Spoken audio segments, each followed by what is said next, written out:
Phillies insider Frank Klose, who joins us now on the Boardwalk Honda hotline. As by the way, now I was supposed to be in Clearwater today, catching 4 ball games this week, and that, of course, is out the window. So, Frank, you sent me those bait house pictures, and now that's all I can think of. I'm very, very sorry, Mike. I did not predict an international pandemic. So I had plenty for both of us. I'll just say that. By the way, we got some breaking news that we do need to get out before we get on with the Philly stuff here. It appears that the Phillies, the Eagles, have made a decision that they are not picking up the option on Malcolm Jenkins for 2020, and he will be a free agent. So we will get into that in just a moment. But first, let's get to the Phillies mailbag here with Frank. All right. A lot of people want to know, what's the take? Over, under, how many games? Joe sets it at 75 games. So what are you feeling on when the baseball season could begin? Well, this is a tough one. So we've heard a number of things so far. We've heard people say perhaps after Memorial Day. I've heard some people suggest as late as July.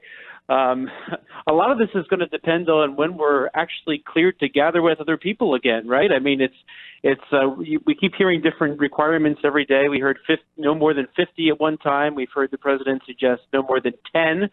So I think this needs to play itself out a little bit, but an optimistic view, I would still say that the Phillies and Major League Baseball would want to at least get 100 games in. To make it actually feel like a season.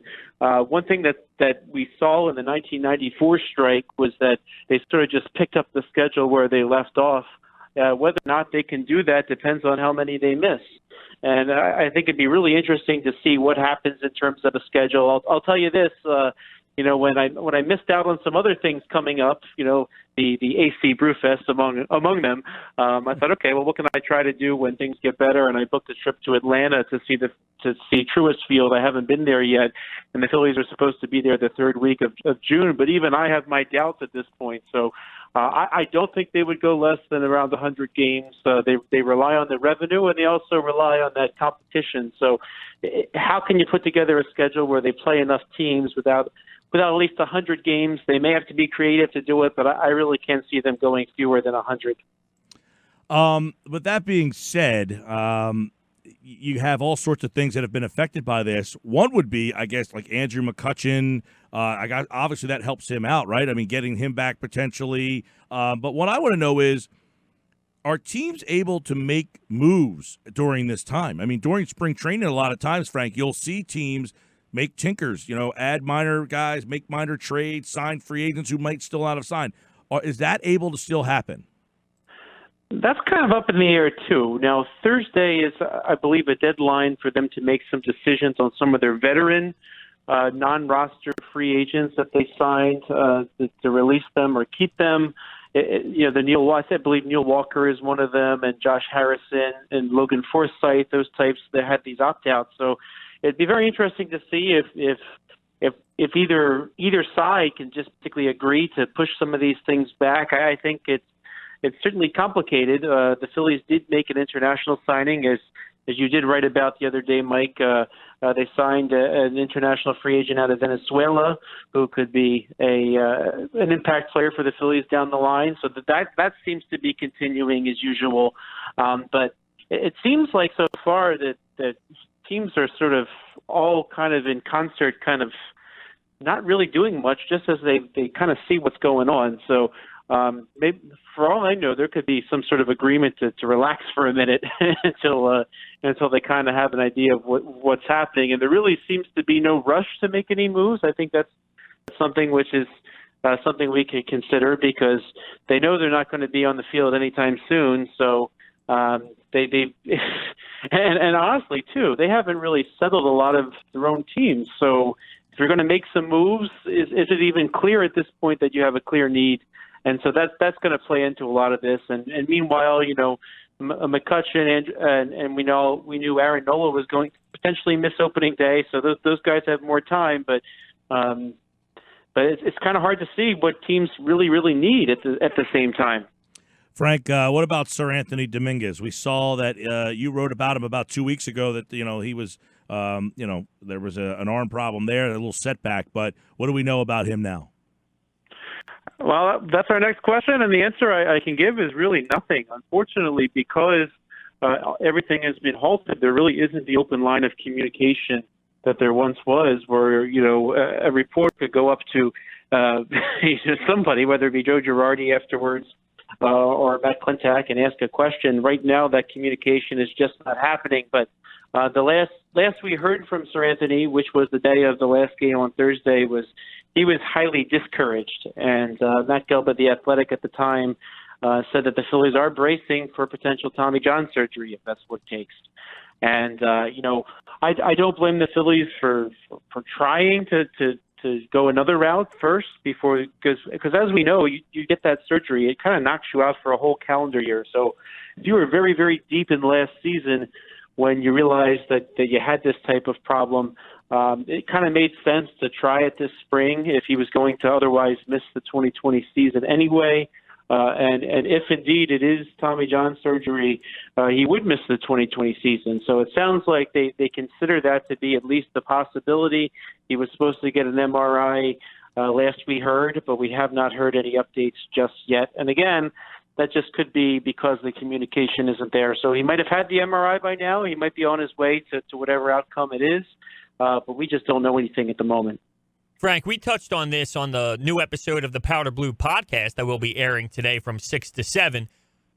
I'm not a big fan of what I saw out of Jake Arrieta when he ended up leaving the game, the last game that they played. And it was very precautionary. It wasn't anything major, but it's just the fact that it's him again having some sort of discomfort. And it's hard for me to process this organization valuing Jake Arrieta to come back and be this number 3 guy when it is a constant theme of him getting injured. And I know it's not major, but just the fact that it's him again feeling discomfort, what do you think about that? From what I understand, it wasn't much of anything. Now, even if I had been in Clearwater, I would not have driven to Northport. That was my least favorite drive ever of all the spring training sites. But down at Port Charlotte, well, Mike Ventola, who calls the Iron Pigs and works for the Iron Pigs, he was calling the game on MLB.com that day, and he did mention that Arrieta sort of shook off the trainer and he was sitting in the dugout afterwards. So it sounded like, at least on the broadcast, that it really wasn't a big deal.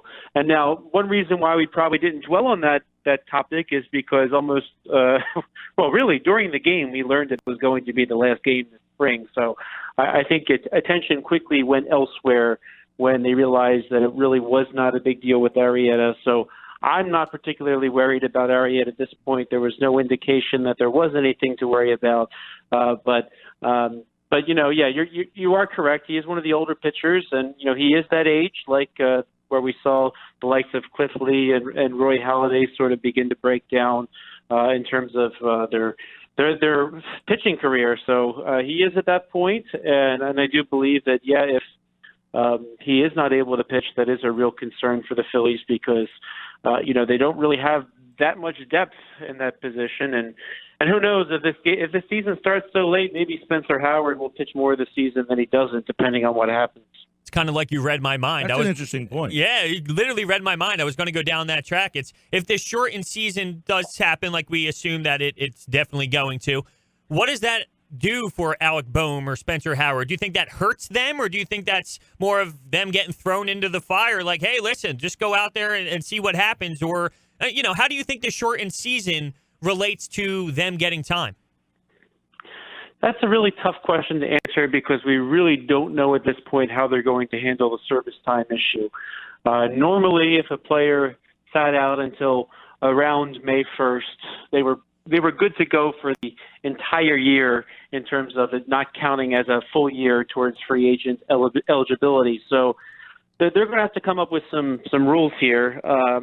And I think until they do that, it's really kind of hard to say. I mean, I think the thought for Spencer Howard, who finally got into a game towards the end of the Grapefruit League action that we had, I think the plan kind of was to take it easy because they hoped at some point he would rise and be in the rotation. Well, if now all of a sudden June is the beginning of the season and you were kind of thinking, hey, maybe he can help us in June, I got to think he's got to pitch some game action first. So I think no matter what, they're both going to start the season in AAA, and other questions too, like what's going to happen to the trade deadline? Can you leave it in July if that's the second month of the season? So I think that there needs to be a whole mess of questions answered in terms of how the season's going to proceed and what the deadlines are and what the rules will be before they can even begin to really assess when some of their key minor leaguers might rise. And I will say this though, here's one thing that does play in their favor. If the Phillies were worried about durability and putting them into too big a season at this point, certainly no matter what, Spencer Howard's innings are going to be limited by the shutdown. So maybe that does play in his favor down the line. All right, Frank Klose, 97.3 ESPN.com. The Phillies mailbag. We will try to, keep baseball on our minds. The Powder Blue podcast tonight. And for more, you can always check out 97.3 ESPN.com. Frank Klose, follow him on Twitter with a K. That's Klose. And Frank, like all guests, appeared via the Boardwalk Honda hotline. All right, Frank, man, we'll be listening tonight. Good to talk to you. Sorry you're not on vacation, though.